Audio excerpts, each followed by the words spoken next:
শুনুন, আল্লাহ রাসূল বলছেন, আর দুনিয়া কুল্লুহা মাতা ও খায়রু মাতাই দুনিয়াল মারাতু সলেহা, সারা পৃথিবী সম্পদ সবচেয়ে দামি সম্পদ ভালো নারী।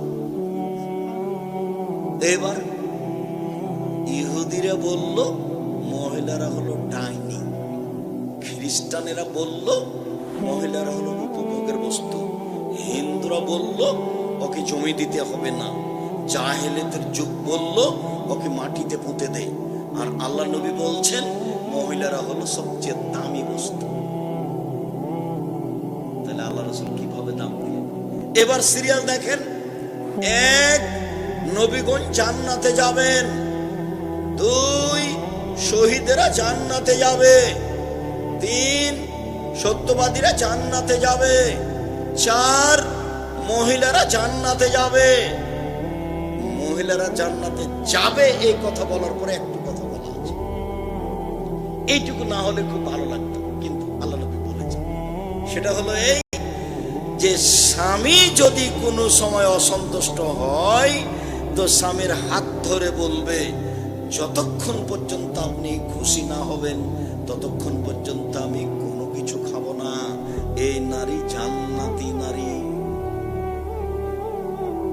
এক, নবীগণ জান্নাতে যাবেন, দুই, শহীদেরা জান্নাতে যাবে, তিন, সত্যবাদীরা জান্নাতে যাবে, চার, মহিলারা জান্নাতে যাবে। সিরিয়াল এখনো আপনাদের কথা আসেনি, আপনারা সিরিয়ালে পাই না, কোথাও আমি পাই না। একটু আগে যে বলা হলো জান্নাতের সব দরজা খোলা, তখন আমরা নেই, তখন মহিলারাই আছে। ওদের চারটা কাজ, এক, ৫ ওয়াক্ত সালাত, দুই, রমজান মাসের রোজা, তিন, স্বামীকে মেনে চলা, তিতা লাগলেও মিঠা লাগলেও, চার, জেনায় লিপ্ত না হওয়া। ওর জন্য সব দরজা খোলা। আমাদের জন্য একটা সব দরজা খোলা আছে, তখন তারাও তাতে আছে। সেটা কি? ওযুর পরে যদি কেউ বলে আশহাদু আল্লা ইলাহা ইল্লাল্লাহু ওয়াহদাহু লা শারীকা লাহু ওয়া আশহাদু আন্না মুহাম্মাদান আবদুহু ওয়া রাসূলুহু, জান্নাতের সব দরজা খোলা। তা আমরা খাস না, তারাও আছে, তারাও আছে। বুঝতে পারেন না কথা? ওরাও যদি ওযুর পরে এই দোয়া পড়ে তো ওদের জন্য এটা, ওদের যে মর্যাদা আল্লাহ দিয়েছেন সেটা আপনি আর পাবেন না কিয়ামত পর্যন্ত। ওদের মানব হলো, ওরা বাপকে বাঁচাতে পারে, ওরা নিজেদেরকে বাঁচাতে পারে, ওরা স্বামীকে বাঁচাতে পারে। ও বলছে, আল্লাহ রাসূল বলছেন, পৃথিবীর মানুষ শুনে রেখো, সবচেয়ে দামি সম্পদ তিনটি। পৃথিবীর মানুষ শুনে রেখো, সবচেয়ে দামি সম্পদ তিনটি। এক, লিসানুন যাকির, ওই জিহ্বা, যে জিহ্বা সুবহানাল্লাহ, আলহামদুলিল্লাহ, আল্লাহু আকবার, তাসবিহ তাহলিল জিকির আজকার করতে পারে। দুই, কালবুন শাকির, ওই অন্তর যে অল্পতেই খুশি, যাক আল্লাহ যা দিয়েছেন আলহামদুলিল্লাহ, যাক ব্যবসায় যেটা লাভ হয়েছে, বেশি হয়নি 10 টাকা তো হয়েছে, তো আলহামদুলিল্লাহ। খালি মনটা খারাপ করে খাইস্টা মিস্টেক করে, তোর দাম পেয়ে তুই তো বড় ছিলে, তুই আসলি না এখানে 10টার সময় আসলে তো এত দাম পেতাম, এত দাম পেতাম, আলহামদুলিল্লাহ বলে না একবারে, খালি ছেলের উপরে খেপছে, কাজের লোকের খেপছে। ও ভালো মানুষ নয়। অন্তর অল্পতেই খুশি, এটা হলো সবচেয়ে দামি অন্তর। তিন, মারাতুন দৈনু যাওজাহা আলা দীনিহি, যে মহিলা তার স্বামীকে দ্বীনের উপরে সহযোগিতা করতে পারে। ইন্না লিল্লাহি ওয়া ইন্না ইলাইহি রাজিউন। কি ব্যাপার? আপনি নাকি দোকানে বসেছিলেন অন্য মানুষের সাথে দীর্ঘ সময় ধরে? ইন্না লিল্লাহি, আপনার কাছে এটা আশা করি। আমি তো এশার সালাতের পরে আপনার জন্য অপেক্ষা করছি, খানা পানি আপনার জন্য রেডি করে নিয়ে বসে আছে, আপনি নাকি দোকানে বসেছিলেন।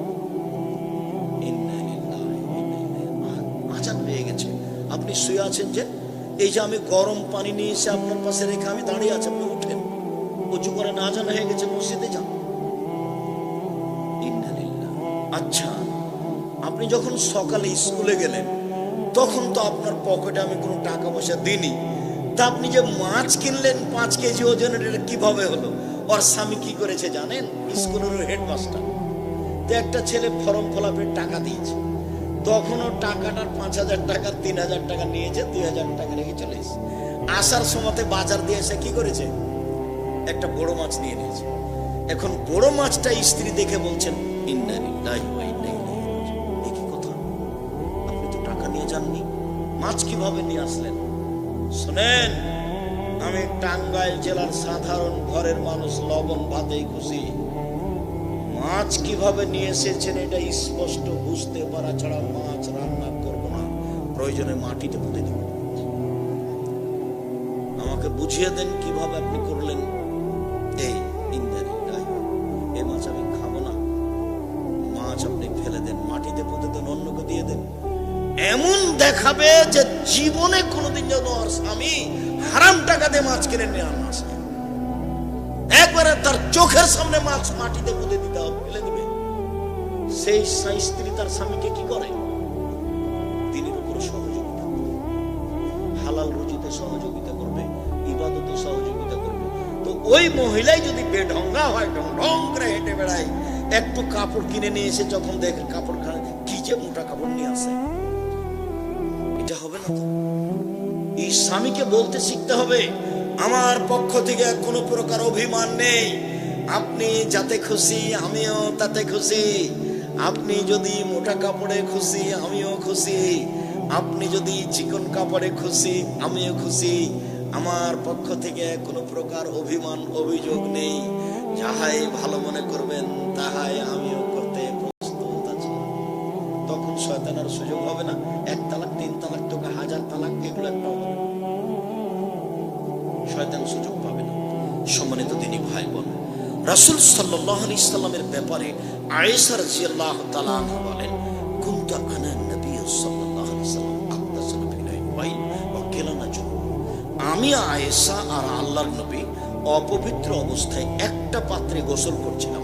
ফায়ামুরনি, তিনি আমাকে আদেশ করতেন, আন আকতাসিরা, আমি ঋতু হাইজ অবস্থায় স্ত্রী অঙ্গে একটা অতিরিক্ত কাপড় ব্যবহার করব। ফাইবাসরনি, তারপর তিনি আমার গায়ের সাথে গাও লাগিয়ে, দুইজনের মাঝে কোনো কাপড় থাকতো না, তিনি আমার শরীরের সাথে শরীর লাগিয়ে শুয়ে থাকতেন। হাদিস বুখারী মুসলিম। এই ছেলে, আবার বুঝতে হবে, তুমি আনন্দ উপভোগের জন্য এই হাদিস বুঝিও না, এই হাদিস তোমাকে বুঝতে হবে ইহুদিদের চরিত্রে লাথি মারার জন্য। ঋতুবতী হলে তাকে বাইরে রেখে আসে কুড়ে ঘরে, যার হাদিসে শব্দ এসেছে হিপস, যাকে ছাইতলা প্লেটে খেতে দিবে, ময়লাযুক্ত গ্লাসের টিনের প্লেটে পানি দিবে, ময়লাযুক্ত কাপড় পরে থাকতে হবে, ও হলো ডাইনি, ও হলো পশু প্রাণী, মানুষ নয়। সেইখানে আয়েশা রাদিয়াল্লাহু তাআলা আনহা বলছেন, আমি ঋতুবতী হলে, আমার হায়েজ হলে আল্লাহর নবী আমাকে স্ত্রী অঙ্গের উপরে অতিরিক্ত কাপড় ব্যবহার করতে বলতেন, তারপরে তিনি আমার গায়ের সাথে গাও লাগিয়ে শুয়ে থাকতেন, উভয়ের মাঝে কোনো কাপড় থাকতো না। এটা কি হাদিস? তো বুখারী মুসলিম। আপনার কাছে কি বিচার আছে? কথার বিচার করতে হবে। কথা বুঝতে পারেননি? কথার তো দাম আছে, কথা তো কাহিনী নয়, কথা তো মুহাম্মদ সাল্লাল্লাহু আলাইহি ওয়াসাল্লামের কথা। দেখেন, আবার বলছেন, ওয়ায়ামুরুনি, তিনি আমাকে আদেশ করতেন, ওই ইখরিজু ইলাই রাসাহু ওহ মুতাকিফ, রমজান মাসে ইতিকাফ অবস্থায় মাথাটা আমার দিকে ঠেলে দিয়েছে, লিয়াগসিলাহু, যাতে করে আমি মাথাটা ভালো করে ধুয়ে দিই, ওয়ানা হাইজ, তখন আমি ঋতুবতী। আরো কথা আছে, এই হাদিসে বুখারী মুসলিম। উনি রমজান মাসে কোথায় আছেন বলেন তো? ইতিকাফে আছেন। তিনি বলছেন, আল্লাহর নবী ইতিকাফে বসে মাথাটা আমার দিকে ঠেলে দিয়েছেন, দিয়ে বলছেন, আয়েশা মাথাটা ধুয়ে দাও। তখন আমার ঋতু হয়েছে, তখন আমি হায়েজলা মহিলা, ঋতুবতী মহিলা। তিনি বলছেন, পৃথিবীর মানুষ শুনে রেখো, স্বামী স্ত্রীর কথা জাতির সামনে দিয়ে চলে গেলাম মুহাম্মদের চরিত্র দেখানোর জন্য। তিনি বলেন, ইন্নান নবী সাল্লাল্লাহু আলাইহি ওয়াসাল্লাম ইত্তাকাওয়ালা হিজরি, আল্লাহর নবী আমার কোলে উরুর উপরে মাথা দিয়ে শুয়ে থাকতেন, ইয়াকরাউল কোরআনা, এবং কোরআন মাজিদ পড়তেন, ওয়ানা হাইজ, তখন আমি ঋতুবতী। হাদিস বুখারী মুসলিম। আমার উরু রানের উপরে মাথা রেখেছেন, বা শুয়ে আছেন, বা হেলান দিয়েছেন, দিয়ে কোরআন মাজিদ পড়ছেন, তখন আমার হাইজ হয়েছে। হাদিস বুখারী মুসলিম। বিবেচনা খ্রিস্টানের সাথে মিলাম, হিন্দুদের সাথে মিলাম, জাহেলিয়াতের যুগের সাথে মিলাম। মহিলা না হয় বুঝতে পারলো না, বেগম রাখবে না বুঝলো না, সেজন্য জাতীয় বুঝবে না, জাতি পাগল হয়ে গেছে। বুঝেও বুঝে না ওরা, অন্তর আছে বুঝে না, দেখেও দেখে না ওরা, চক্ষু আছে দেখে না, শোনেও শোনে না ওরা, কান আছে শোনে না। উলায়েকা কালা আনাম, তারা পশু প্রাণীর মতো, তারা গরু ছাগলের মতো, তারা কুকুর শিল্পের মতো, ভালো মজাল বরং তার চেয়ে খারাপ। চোখের দাম আছে, চোখ দিয়ে ভালোভাবে দেখতে হবে, কানের দাম আছে, কান দিয়ে ভালোভাবে শুনতে হবে, অন্তরের দাম আছে, অন্তর দিয়ে বিবেচনা করতে হবে, আকল দিয়ে বিবেচনা করতে হবে জিনিসটা কি। হালকা বুঝতে পারবেন কেন এই নির্যাতন কি, তার প্রতিকার বই দিয়ে অন্যান্য বইও দেখতে পাবেন। সম্মানিত দিনী ভাই, আয়েশা রাদিয়াল্লাহু তাআলা আনহা বলেন, এবার আবার দেখেন হাদিস বুখারী মুসলিম, আয়েশা নাবেনিল খুমরাতা মিনাল মসজিদ, মসজিদ থেকে জায়নামাজটা দাও তো আয়েশা। তখন আমি বললাম, ইন্নী হায়েজ, আমি যে ঋতুবতী, আমার হায়েজ হয়েছে, আমি কি মসজিদে গিয়ে জায়নামাজ নিয়ে এসে দিব? তখন আল্লাহ রাসূল বলছেন, ইন্নী হাইজাতাকে লাইসাত ফিয়াদিকে, ঋতু কি তোমার হাতে লেগে আছে? হাইজের রক্ত কি তোমার হাতে লেগে আছে? যাও মসজিদে যাও, যাও নিয়ে আসো, নিয়ে এসে আমাকে জায়নামাজ দাও। বলছেন মহিলাদের মসজিদে যাওয়াই নিষেধ, দেখেন আল্লাহর নবীর আদেশ। এবারে দিনের মতো হয়ে আছে। উপদেশ বইটাতে বিস্তারিত দেওয়া আছে নারীদের মর্যাদা, উপদেশ বইটাতে বিস্তারিত দেওয়া আছে নারীদের মর্যাদা।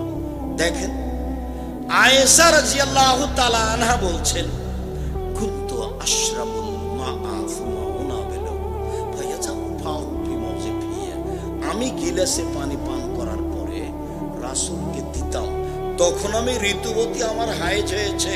ফায়াজাফাউ বিমাজিফিয়া, তিনি গিলাসের ওখানেই মুখ লাগালেন যেখানে আমি মুখ লাগিয়ে পানি পান করেছি, তখন আমার হায়েজ হয়েছে। মিলান এবার ইহুদিদের সাথে।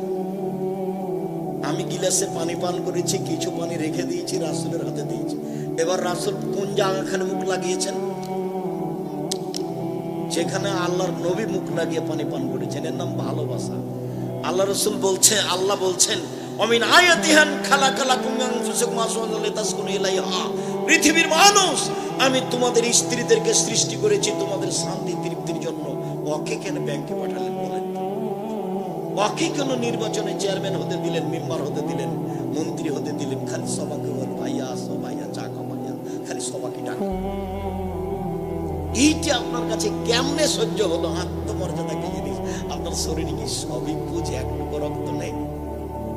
ছি ছি ছি ছি ছি, আপনার শরীরে কি সবই বুঝে, একটুকু রক্ত নেই?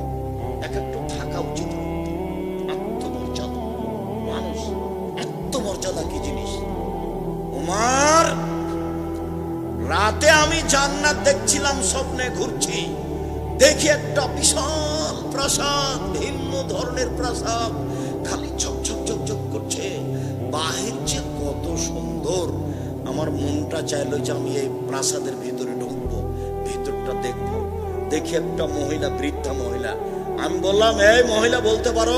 বুখারী মুসলিমের হাদিস, এই ঘরটা কার? মহিলা বলছে, এটা উমারের।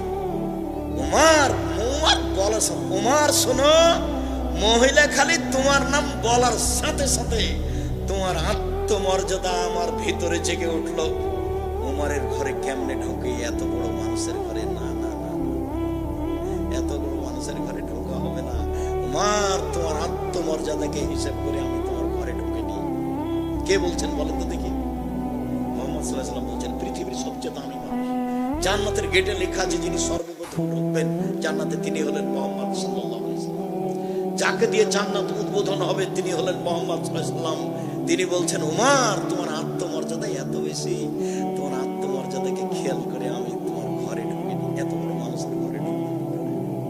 এর নাম উমর। আত্মমর্যাদার দাম আছে।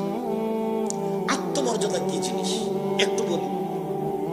রিক্সাতে উঠছিল আপনার স্ত্রী, তো রিক্সার গায়ের সাথে, রিক্সাওয়ালার লোকটার সাথে গায়ে ধাক্কা লেগে গেছে, বা আপনার স্ত্রী রিক্সাওয়ালাকে ধরে রিক্সাতে উঠছে, তখন আপনাকে খারাপ লাগবে, ছি ছি ছি, আচ্ছা তুমি এই কাজটা করলে কেন? তুমি আপনি আমাকে বলতে পারলেন। এই যে আপনাকে খারাপ লাগছে, এর নাম কি? আত্মমর্যাদা। দেখুন আপনি বলছেন, এই তুই রিক্সাওয়ালাকে বললি না কেন যে আমাকে ধরে তুলে দে না, এটা আপনি বলছেন। তখন আপনি বলেন আপনি কেমন মানুষ। আপনি বলছেন আপনার বউকে যে তুই রিক্সাওয়ালাকে বললি না যে তোকে যেন হাত ধরে উঠে দেয়। আপনি কেমন মানুষ? তাহলে আপনার আত্মমর্যাদা, এরই নাম হলো আত্মমর্যাদা। একটা কাজ আপনাকে খারাপ লাগে, আপনার মান সম্মানে বাধা দেয়, এর নাম আত্মমর্যাদা। কেমনে আপনার জন্য সাজে স্ত্রী বাইরে ঘুরে এভাবে ভ্যানিটি ব্যাগ নিয়ে রাস্তায় যাই, ঘাটে যাই। আমরা তো নিজেরাই পুরুষ মানুষই বাজারে যাই না, জীবনে কোনোদিন স্টলে, চায়ের স্টলে বসেছি তা আমার মনে নেই। আমার মা বলতেন বাড়ি থেকে বের হলে, 1 দোকানে বসিও না, 2 কারোর সাথে বন্ধুতালিক করিও না, 3 প্রাইভেট পড়ায়ও না, 4 দাওয়াত খায়ও না। আমার মা বলতেন, আমার মা নিরক্ষর। 1 কি বললাম? দোকানে বসিও না, 2 প্রাইভেট পড়ায়ও না, 3 কারোর সাথে বন্ধুতালি করিও না। বন্ধুতালি চিরদিন টিকবে না, একদিন তোমার পেটে ছুরি দিয়ে পালিয়ে যাবে। দিয়ে আমার মা একটা কাহিনী শোনাতেন, সেটা এখন আর আমি বলছি না। এগুলো বলে আমার মা পাঠাতেন। তা আমরা ছাত্র জীবনে বসিনি, এখনো বসিনি। আর আপনি ঘন্টার ঘন্টা চায়ের স্টলে বসে থাকেন, অথচ আমি আপনার জন্য এসেছি। আপনি আমার দিনী ভাই, আপনাকে আমি খুব ভালোবাসি। আপনি আমার দিনী বোন। বড় বোনের সাথে আপনার গন্ডগোল হয়েছে, আজকে ক্ষমা নিতে হবে।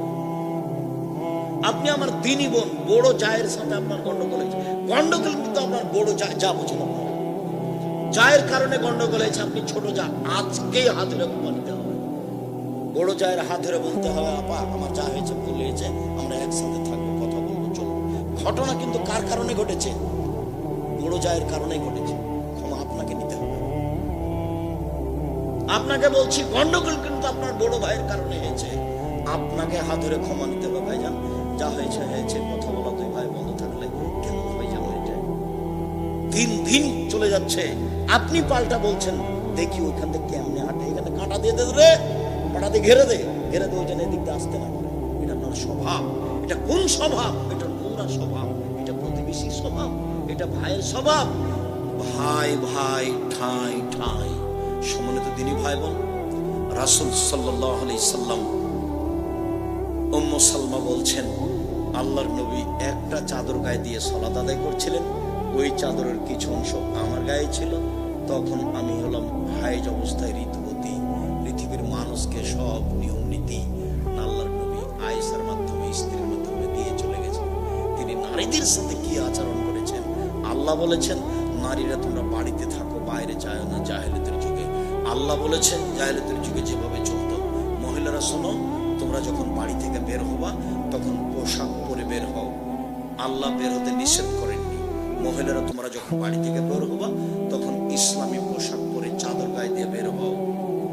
আর নগ্ন হয়ে চলো না, মানুষ তোমাদের ক্ষতি করবে। আল্লাহ তাআলা বলছেন, মহিলাদের কাছে যদি কোনো কিছু চাওয়ার প্রয়োজন হয়, নেওয়ার প্রয়োজন হয়, মুখামুখি না বসে অন্তরাল থেকে নেও। আপা এই জিনিসটার জন্য আমি এসেছিলাম। মহিলারা পুরুষের সাথে কথা বলতে পারে, কোনো সমস্যা নেই, কিন্তু অন্তরাল পর্দা বজায় রেখে বলতে হবে। খোলামেলা চলা যাবে না। যার কারণে আল্লাহ রাসূল বলেছেন, দেবর হচ্ছে মরণ। দেবর বাড়িতে থাকে, একসাথে খায়, একসাথে চলে। সব সময় ভাবি সতর্ক থাকবে দেবর থেকে, তার সাথে যেন কথাই জড়িয়ে না পড়ে। একবার যদি জড়িয়ে পড়ে তখন শয়তান বলবে, আবার একবার বলো, আবার বলো। তখন আপনার মনটা চাইবে, ওরও মনটা চাইবে। তখন বলবে, আহমদ শোন, এখানে এটা করতো, এটা করতো। তো সব সময় ও দেবরকে তখন কথা বলবে কিনা? এখন কে বলাচ্ছে বলেন তো? শয়তান। আল্লাহ বলছেন যে শয়তান প্রত্যেকটা খারাপ কাজকে ভালো করে দেখায়। শয়তান খুব হারাম নোংরা কাজকে কি করে দেখায়? ভালো করে দেখায়। এটা হলো শয়তানের কাজ। সম্মানিত দিনী ভাই বোন, সময় প্রায় শেষের দিকে আমরা মনে করছি, অনেক কথা লম্বা হয়ে গেল। মধ্যেখানে যত কথা বলতে চেয়েছিলাম তা হয়তো বলা যায়নি। আপনি আমার দিনী ভাই, আপনি আমার দিনী বোন। আজ থেকে কোনোদিন মানুষের উপরে বিচার করবেন না, বিচার জানাবেন না, মামলা করবেন না, সদাচরণ দেখাবেন। আর ওই বই পুস্তকে এখানে আছে মনে হয়, আমার হাতের ডানে আছে, আব্দুল্লাহ লিখা বই আছে মিন্নাতুল বারি বুখারীর ব্যতিক্রম ব্যাখ্যায়, আর এই ফিলিস্তিনির ব্যাপারে আব্দুল্লাহর বই আছে। আল্লাহ ইতেসাম পত্রিকা আপনাদের টাকা দিয়ে ছাপানো হয়। এখন সম্পাদকীয় আব্দুল্লাহ লিখে 50টা প্রশ্নের উত্তর আছে। সবাই বইগুলো নিয়ে যাবেন, আপনার জন্য নিয়ে আসা হয়েছে। আর আমার দিনী বোনেরা, আপনাদের জন্য আছে কেন এই নির্যাতন, কি তার প্রতিকার। আপনার জন্য আছে সম অধিকার নয় মর্যাদা চাই। আপনাদের জন্য আছে আদর্শ নারী, আদর্শ পরিবার। সকল দিনী ভাই বোনকে আমার হাতের ডান দিক থেকে আপনার বাম দিক থেকে বইগুলি সংগ্রহ করার জন্য অনুরোধ জানাই। আর কয়েকটা জিজ্ঞাসা, মহিলাদের ব্যাপার আর দুটা কথা থেকে গেল। শ্বশুরের সাথে শাশুড়ির সাথে ভালো আচরণের কথা, তো যাই হোক, আবার কোনোদিন হবে, আল্লাহ রহম করো। শ্বশুর শাশুড়িকে বাপ মায়ের মতো দেখতে হবে, তাহলে আল্লাহ বরকত দিবে, শান্তি পাওয়া যাবে। মুখ খারাপ করবেন না, প্রতিশোধ নেই। কারো বিরুদ্ধে মামলা করবেন না, মামলা ও করুন, আপনি পিছে পিছে যাবেন, আগে আগে না। কথা আমি বুঝাতে পারি না। যা হবে হোক, ঝাল লেগেছে, ঝাল দেখে কিছু করবেন না। দল সংগঠন করে একদিন বাঁচতে চাইবেন না। দল সংগঠন করলে আপনার সাথে যে আছে সে ভালো, আর আপনার সাথে যে নাই সে খারাপ। এগুলো করে বাঁচবেন না।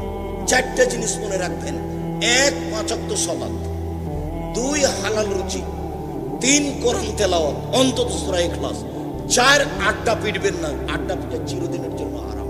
যেখানে 2 জন বসে আছে সেখানে বসবেন না। যদি যান প্রয়োজনে, আসসালামু আলাইকুম আহমদ, তোমার সাথে একটু কথা ছিল। ভাই আচ্ছা ঠিক আছে বলেন, একটু তুমি এদিকে সরে আসো না। তো বললেন 1 মিনিট, আচ্ছা ঠিক আছে, আপনি চলে যাবেন। আসসালামু আলাইকুম দোকানদার, এই ছেলে তোমার কাছে লবণ আছে? জি আছে, 1 কেজি লবণ দাও। মরিচ 250 মরিচ দাও। বাস, টাকা দেওয়া হয়েছে, আসসালামু আলাইকুম। 1 মিনিট বসবেন না ওখানে। দোকানে আছে গান বাজনা বাদ্যযন্ত্র, যার বিনিময় হলো মানুষ সর হয়ে যাবে, শুকর হয়ে যাবে। গান বাজনা বাদ্যযন্ত্র, খেল তামাশা, এর বিনিময় হলো সন্ধ্যায় ছিল মানুষ, সকালে অবসর। একাধিক হাদিস, একাধিক। কেন আপনি ওখানে যাবেন?